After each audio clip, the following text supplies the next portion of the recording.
اعوذ باللہ من الشیطان الرجیم بسم اللہ الرحمن الرحیم رب اشرح لی صدری ویسر لی امری واحلل عقدۃ من لسانی یفقہوا قولی۔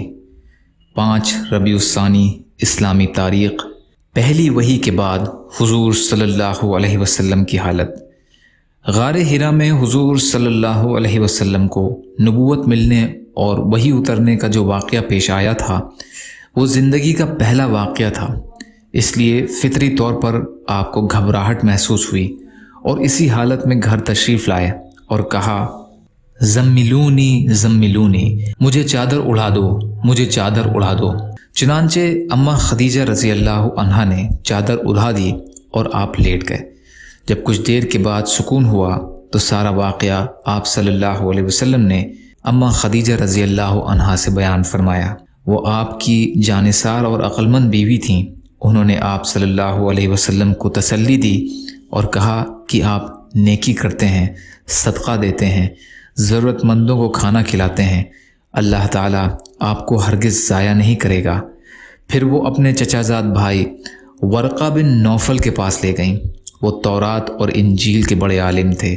ان سے سارا واقعہ بیان کیا۔ انہوں نے کہا کہ خدیجہ، یہ تو وہی فرشتہ ہے جو حضرت موسیٰ علیہ السلام کے پاس آیا کرتا تھا، اور یہ اس امت کے نبی ہیں۔ کاش میں اس وقت تک زندہ رہوں جب قوم ان کو نکال دے گی تاکہ میں مدد کروں۔ حضور صلی اللہ علیہ وسلم نے فرمایا، کیا میری قوم مجھے مکہ سے نکال دے گی؟ ورقہ بن نوفل نے کہا، ہاں، جو نبی آئے ہیں ان کے ساتھ قوم نے اسی طرح کا معاملہ کیا ہے۔ اللہ کی قدرت۔ ہاتھی۔ اللہ تعالیٰ نے دیگر جانوروں کے مقابلے میں ہاتھی کو بڑا ڈیل ڈول اور زبردست طاقت عطا فرمائی ہے۔ اس کے پیر مضبوط عمارت کے 4 ستون کی طرح مضبوط دکھائی دیتے ہیں، کان بڑے پنکھے کی طرح معلوم ہوتے ہیں، آنکھیں عام جانوروں سے بھی چھوٹی ہوتی ہیں۔ سب سے زیادہ انوکھی چیز اس کی سونڈ ہے، جس کی مدد سے وہ ان پہاڑی جنگلات میں جہاں مشینیں اور کرین نہیں جا سکتی، وہاں ان کی جسمانی طاقت اور سونڈ کی مدد سے بڑے بڑے درختوں کو اکھاڑ لیا جاتا ہے۔ آخر انسان کی ضرورت پوری کرنے کے لیے اللہ تعالیٰ نے اپنی قدرت سے کیسے کیسے جانور پیدا کیے ہیں۔ ایک فرض کے بارے میں، تمام اعمال کا دار و مدار نماز کی صحت پر۔ رسول اللہ صلی اللہ علیہ وسلم نے فرمایا، قیامت کے دن سب سے پہلے نماز کا حساب ہوگا۔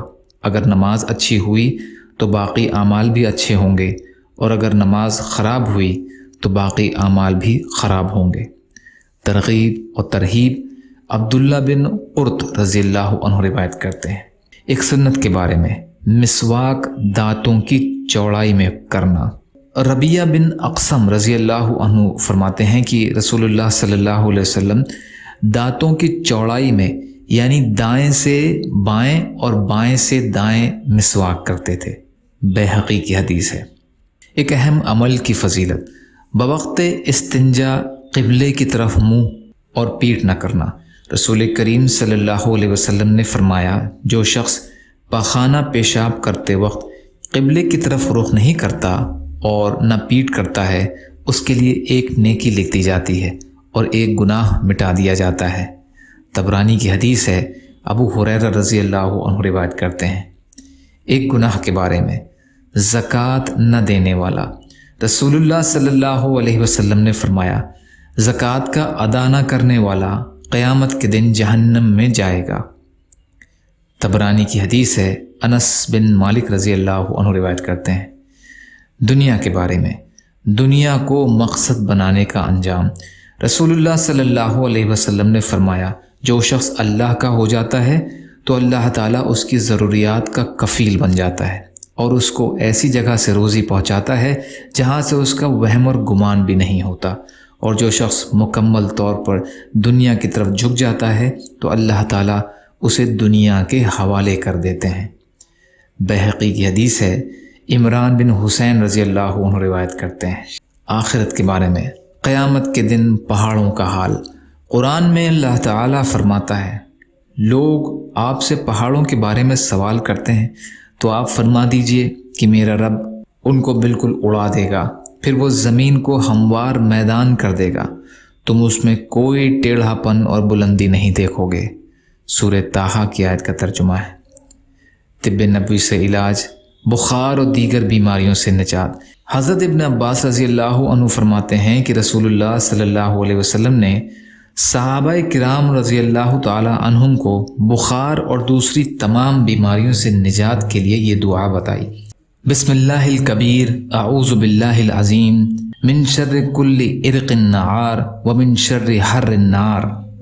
میں اللہ کے نام سے شروع کرتا ہوں جو بہت بڑا ہے، میں بہت ہی زیادہ عظمت والے اللہ کی پناہ مانگتا ہوں ہر جوش مارنے والی رگ کی برائی سے اور آگ کی گرمی کی برائی سے۔